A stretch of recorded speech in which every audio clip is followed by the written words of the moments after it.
your first order of business was to make some tough decisions, man, involving some Chargers that had been around for a while, including Keenan Allen. Right.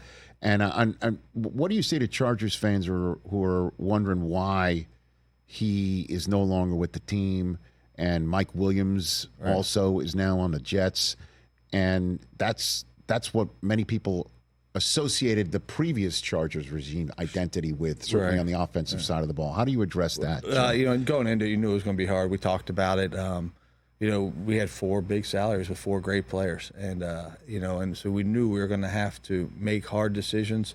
You're including Bosa and Mack as the other two? Bosa and Mack, and Keenan and Mike. And, we were fluid in it, and we just talked with all of them and the representation. They all were great, and they all understood it. We all, in all the conversations, everyone involved understood that there was moves that we were forced to make. And we had to do it to create opportunities for us to get other players, and it was going to be hard, and just it's the way it worked out. And excited that we have Khalil and Joey, and I wish Keenan the best. And I know it's hard to take a player of that caliber and move on from him for the fans. And but we're working to backfill the roster, and that's what we've been doing. We brought in some good players. DJ has looked great out there, and obviously getting Ladd in the draft, and Brendan and Cornelius, and then so we're making the room competitive. Are they the big names that Keenan is and was here? No, but I have confidence and faith in those guys are going to step up. Well, and in terms of making a roster that's in Jim's vision, for the lack of a better phrase here, right? Yeah. How do you go about that? Yeah, you come into it, and the identity I'm from and what we did in Baltimore, we're a physical team, and certainly it matches up with what Jim's done throughout his entire career. So we, you pour your efforts in, you pour your resources in. Getting Joe Alton with the first pick, changes the dynamic of the entire offensive line, and it sets a tone, physicality, but we're still going to throw the ball, and so you want playmakers outside, and you just keep trying to collect them. No, and in turn, let's just take it one piece at a time here. Joe Alt, right tackle. Yeah, that's not what he.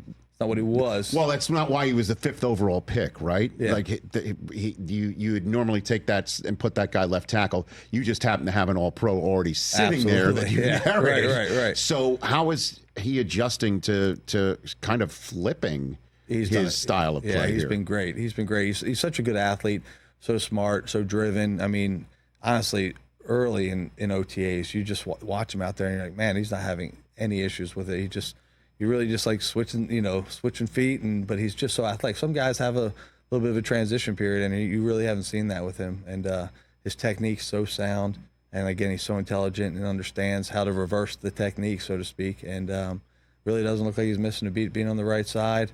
And you watch him, he looks like a veteran out there already. Well, and obviously I don't need to ask you what they can do, because Gus Edwards and J.K. Dobbins, since they were Ravens. Right. So is it as simple as basically seeing what the Ravens did offensively, and obviously knowing what Greg Roman has done offensively with Jim before, right, and saying that's what the Chargers are going to look like? I think we're going to be a balanced team in terms of running and passing. We got Justin Herbert back there, and that's why it's difficult to compute. You have somebody who can push the ball down the field, like him, and that's what Charger fans have been waiting to see from this guy with consistency. And now Keenan's gone and Mike's gone, and those are guys you might be able to push the ball down the field, and also spread it out on the field, throwing it. You're bringing in these guys to run it. We have runners, but we also have, if you look outside, we got guys that can get downfield, and they have speed, vertical explosion, and suddenness to get open. So, you try to build a team, a diverse skill set at all positions, and I think we have that at wideout. I really do. And then obviously adding Gus and J.K., two guys I'm very familiar with, and Greg's very familiar with. Physical, athletic runners, versatile, both of them, and come with the right mindset and work ethic and mentality that we want to incorporate here.